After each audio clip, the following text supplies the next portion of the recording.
Welcome back to the Radio Horror YouTube channel. This time we're talking about a string of movies through the next several weeks. We've been gone for a little while. We're going to review a movie from 1996 as it's the 25th anniversary of one of the most popular films of the 90s. Still one of the most popular films today. Came out from Scream Factory a couple of years ago with a rather interesting cover, which I'll get into. We're talking about the goth supernatural thriller, not quite a horror movie, The Craft, which made me fall in love with goth girls growing up, as well as Neil Gaiman's death. And to talk to us about this amazing film is Cati the Blonde in front of here. Hey there, creeps. Yes, we're going to talk about The Craft, which came out May 3rd, 1996. So, yes, it is 25 Screams Young this year. Directed by Andrew Fleming and written by Peter Filardi and Andrew Fleming.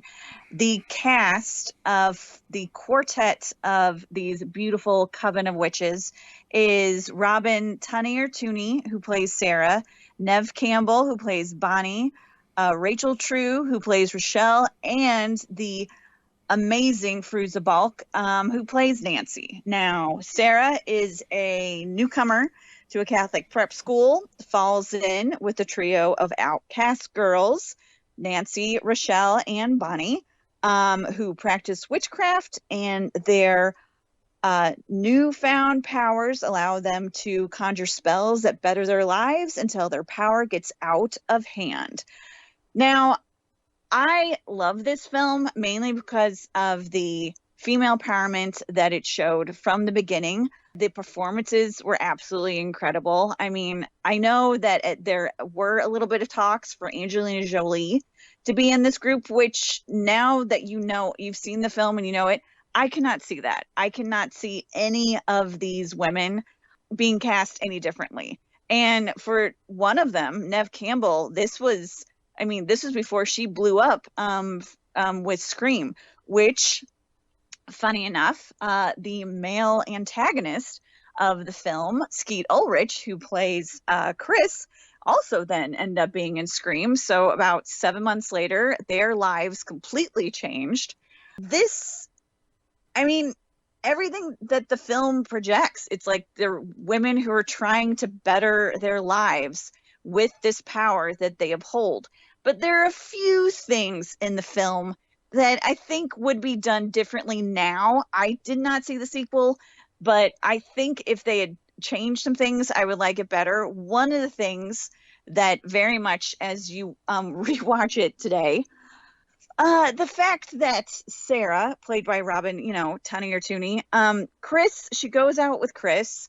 He is a complete dick to her, spreading lies that they had sex after their first date, all that stuff. He then rebukes her, saying like, hey, don't be so obsessed with me and stuff. And she uses her power to make him fall in love with her.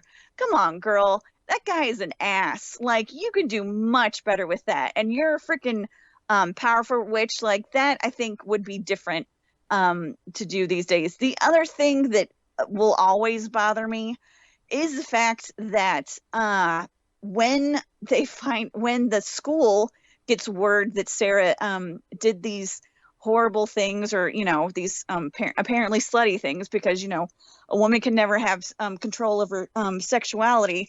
It's worse to be a slut than it is to be a freaking racist, like Christine Taylor's character, who was very racist as Laura Lizzie to our fair witch Rochelle.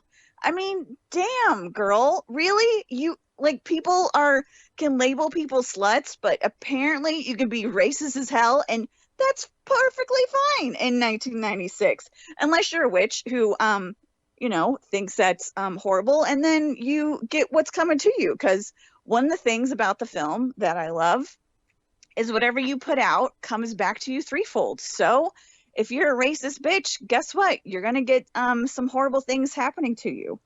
The other thing that I didn't like, though, is that, if everyone has seen, if they have seen The Craft, it is 25 years old. The girls use their powers. They have this bond. It's very evident, though, that Sarah is the bonding force that makes them all powerful. the three were together all this time. They would practice witchcraft, but nothing really happened. But when they had the power of four, that made everything come together in their lights, or the lights and the life that they wanted completely changed. When our fair witch Nancy kind of takes that power to a different level, and one of the Sarah kind of tells her to sort of gives her some friendly advice. One of those things that the three original trio then turn on Sarah, which it's like, come on ladies, we can talk this out. I mean, you tried to kill the girl, like, really, this is how we're going to treat female empowerment? And then it kind of, the ending happens what happens. But the soundtrack of this film, that set the stage for so many soundtracks for films to come, not to mention the soundtrack for Charmed. And I know that some people, or at least some studios, say that The Craft didn't influence Charmed.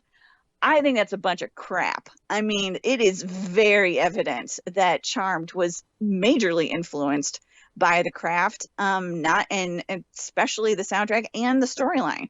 But whatever, they can say what they want. I mean, I'm sure they've done some legal things, but this is a film that I would recommend. I think it definitely stands a test of time. Again, the acting is superb.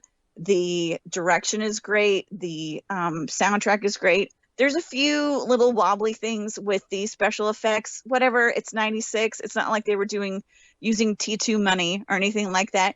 And here's a little trivia. I did not realize until I was looking up and preparing for this review that Robin Tunney, she wore a wig the entire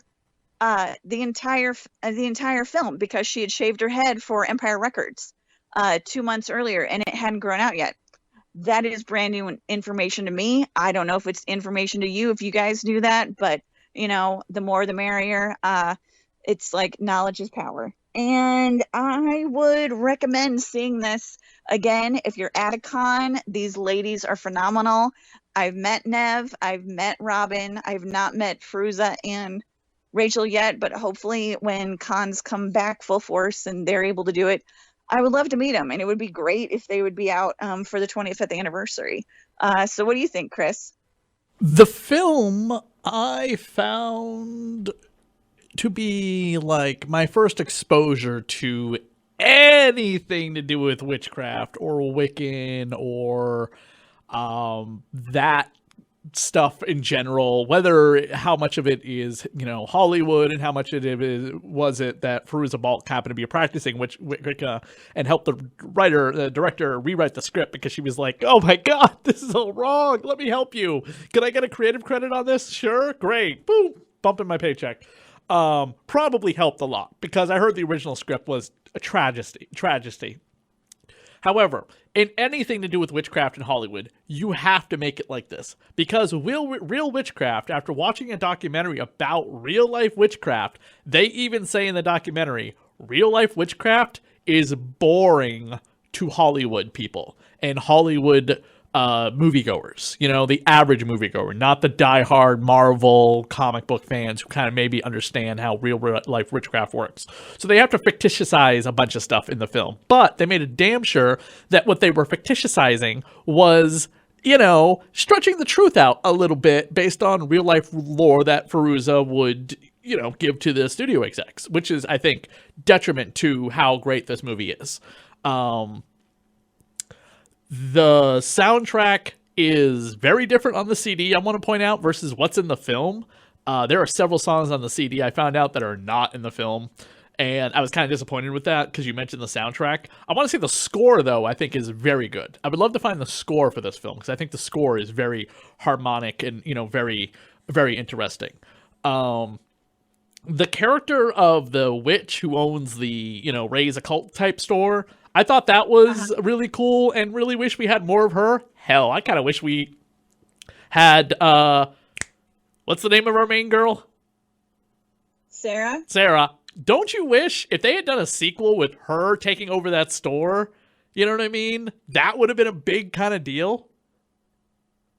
Well, yeah, and I would have liked a little bit more if they had done something where maybe they did a sequel that was kind of a prequel into more about her mom, because it's definitely apparent that, I mean, this is not something that, Sarah had these powers when she just moved there. It's definitely something that was, from generation to generation. Like her mom had something, that was in her past and stuff. She gave it to Sarah. If that's more going on, I would have liked to have seen that too.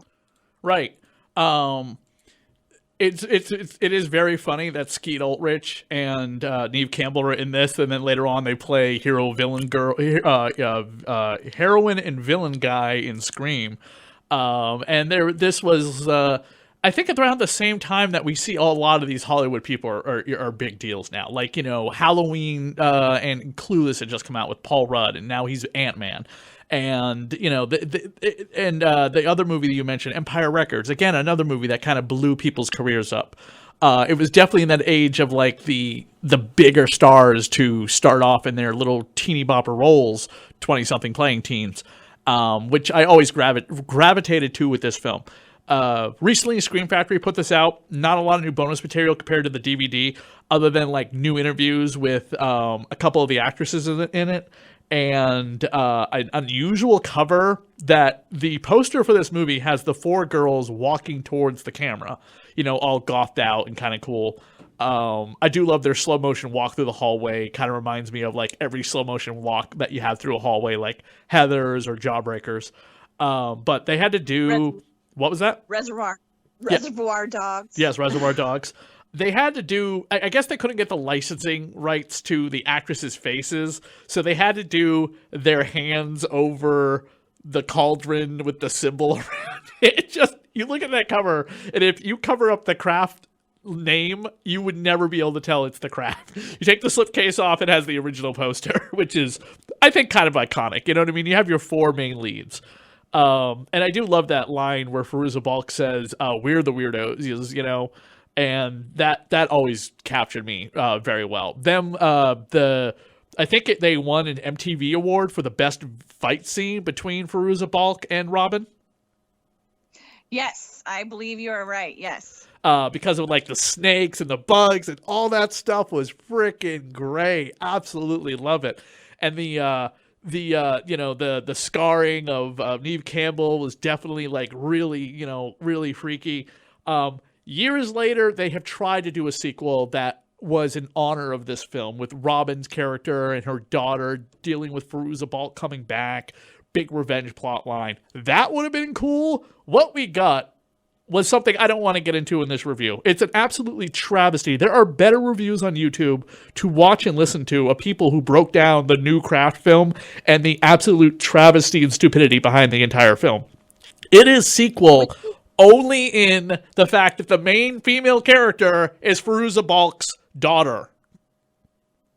Which is one of the reasons why I have not seen the sequel yet. And every, by the way, mental health advocate out there, anyone who's ever worked in an insane asylum or any kind of like group home for people who are mentally unhealthy, they said there's no way in hell in 2021 a girl would still be in a mental health institute 25 years later, 24 years, 23 years later, whenever they made the movie.